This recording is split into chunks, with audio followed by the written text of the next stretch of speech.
Je dis, hein, vous là qui soutenez le CETI là, je n'ai rien contre le CETI, hein, je n'ai rien contre eux. C'est juste que je déplore vraiment que le CETI prenne les Gabonais pour des idiots. Parce que le Gabon, notre pays, nous avons un avantage énorme. Nous avons une très faible démographie. Nous avons quasiment un budget qui cumule les 4 000 milliards par an. Que le CETI, ceux-là qui se disent patriotes, qui disent aimer le Gabon, qu'ils nous expliquent comment se fait-il qu'il y ait autant de chômage au Gabon. Parce que économiquement, ce n'est pas explicable.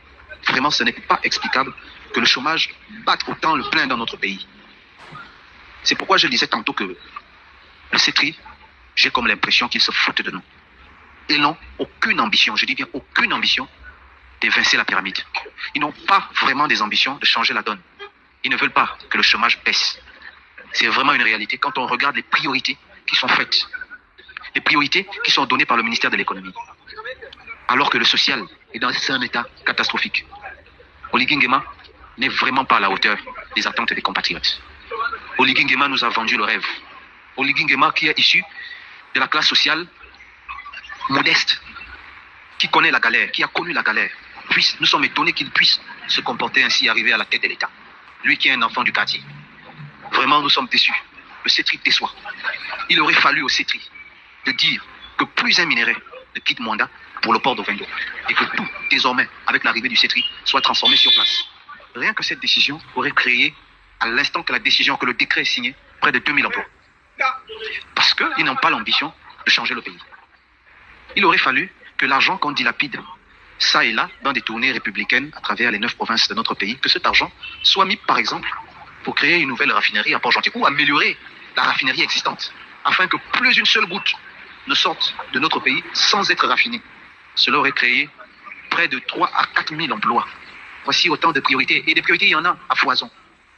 Mais nous ne comprenons pas que fait le CETRI. Le CETRI vient répéter les mêmes choses que le PDG a répété pendant plus de 50 ans. Mais c'est incroyable. De qui se fout-on? Est-ce que le CETRI pense que nous sommes des idiots ou que nous n'avons pas aussi été un jour sur le banc de l'école? De qui se fout-on?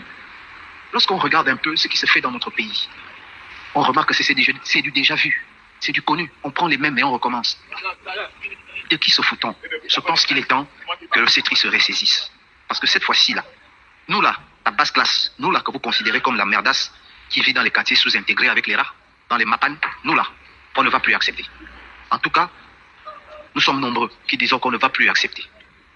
Nous n'avons rien contre les laïcs, contre les francs-maçons. Mais nous disons que les richesses de notre pays devraient désormais se partager de façon équitable. Il n'est plus acceptable qu'une seule personne puisse avoir près de 30 millions de salaires, pendant que d'autres sont payés en monnaie de singe. Ce n'est plus acceptable. Ce n'est plus acceptable.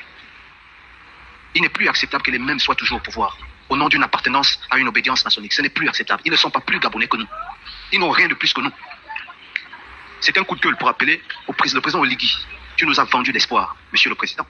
Nous avons cru en toi. Mais je vous assure, monsieur le président, si vous blaguez avec nous, nous allons aussi blaguer avec vous.